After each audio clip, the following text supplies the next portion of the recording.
Hi boys and girls, it's Mr. Bill from the Tillamook County Library. We're going to have a little story time today, and today we're just going to read one book. It's called Faraway Things, and it's about collecting treasures. Do you collect any treasures?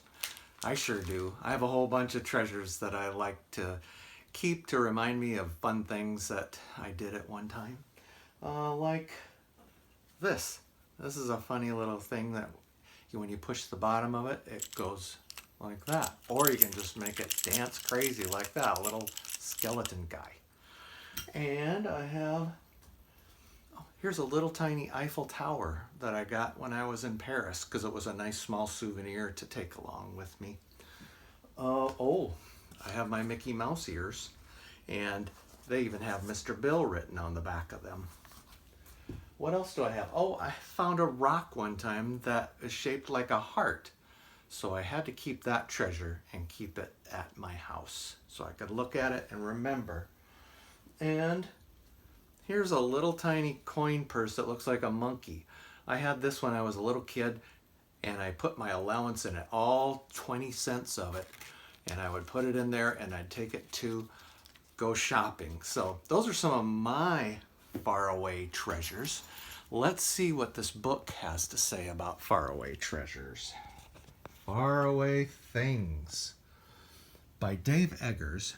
Dave Eggers usually writes books for big people, but he wrote this book for kids, and it's illustrated by Kelly Murphy. Let's find out what happens. Whoa, there's some lightning right off the bat. This kind of looks like our home in Oregon, doesn't it? It's got a lighthouse and an ocean and some big rocks out in the water. Far away things. Lucian, that's Lucian. He lived with his mother on a windswept shore. After storms, he roamed the beach searching for faraway things. That's what his father had called whatever washed up from across the sea, faraway things.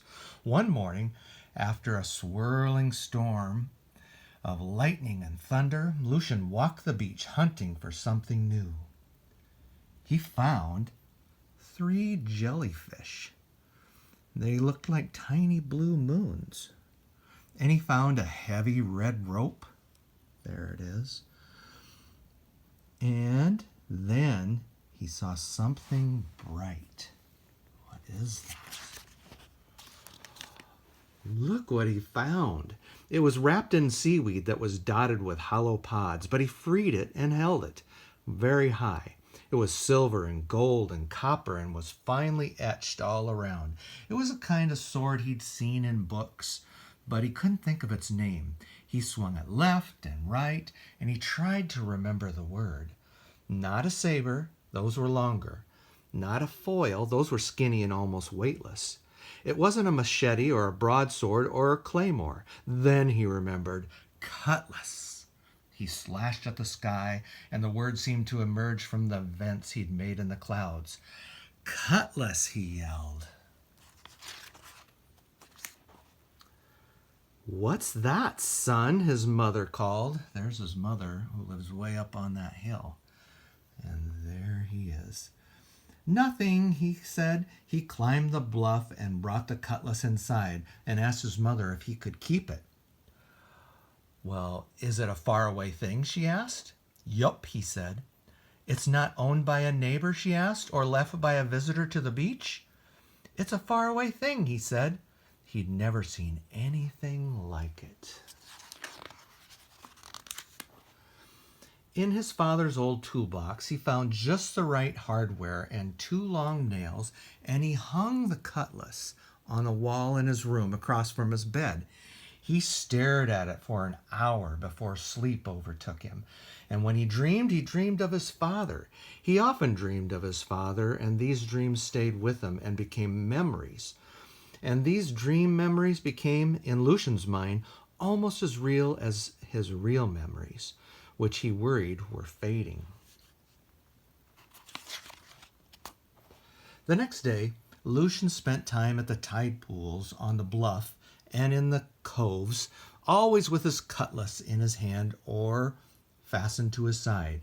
He used the blade to cut driftwood and seaweed, and once he even cut the sun in two like an orange.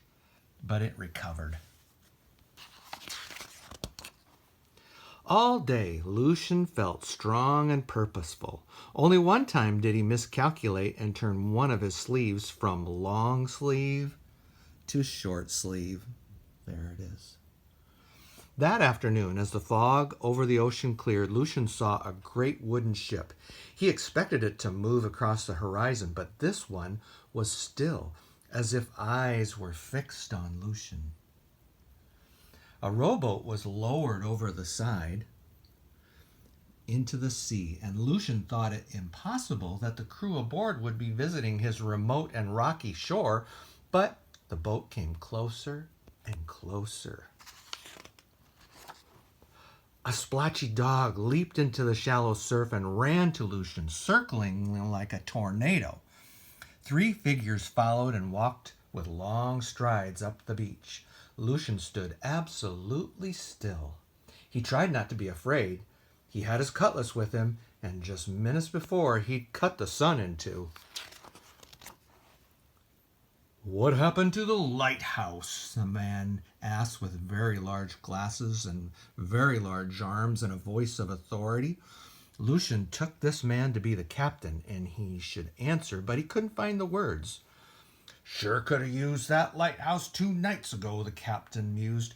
"Got caught on the sandbar, and we've been digging our way off ever since. I even lost my..." And then the captain's eyes fixed on the cutlass in Lucian's hand. Lucian moved the sword behind him protectively, and the captain sighed. "I don't know how to say this, but that cutlass you're holding is mine." "Sorry," Lucian said. "It's mine." But while he spoke, he saw the sheath hanging from the captain's belt, and the sheath had designs carved into it, into the leather that mirrored the ones that were on the cutlass blade. "Listen," the captain said, "I want to offer you a trade. If you return the cutlass, I'll let you choose whatever objects you like from the treasures I've accumulated.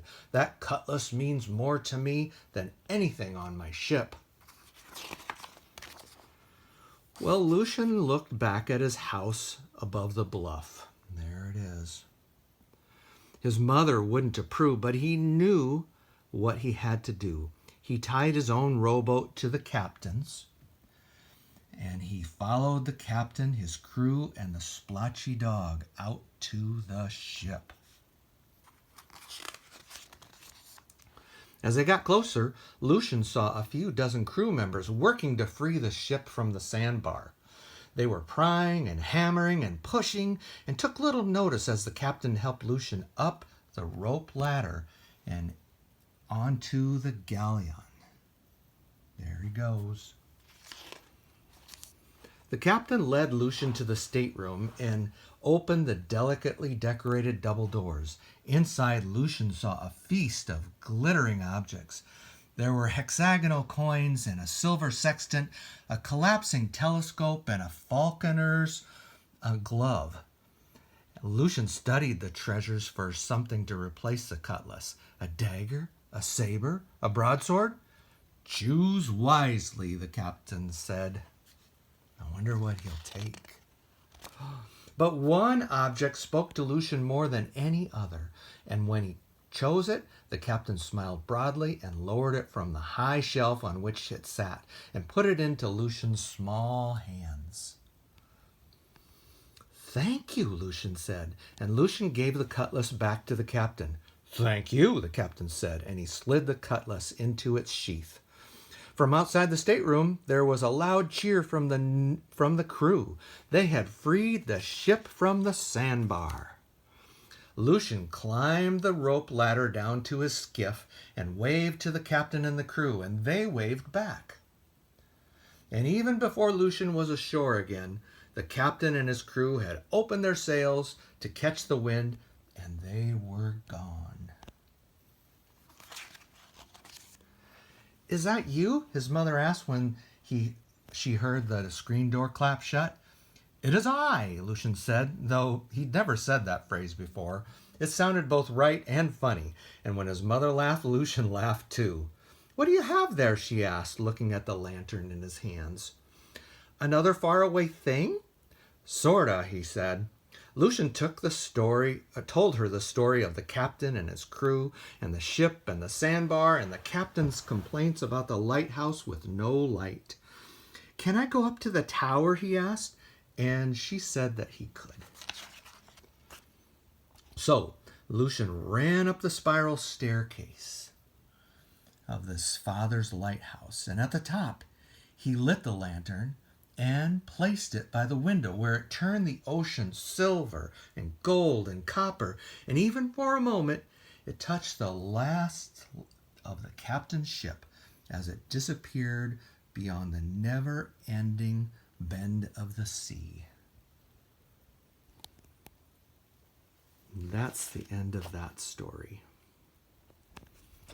Well, I hope you liked that, boys and girls. That was kind of a fun adventure story. And I hope you'll join us again next week for more Storytime fun. In the meantime, have a good time, have fun this summer, and check out lots of books from the library. See ya.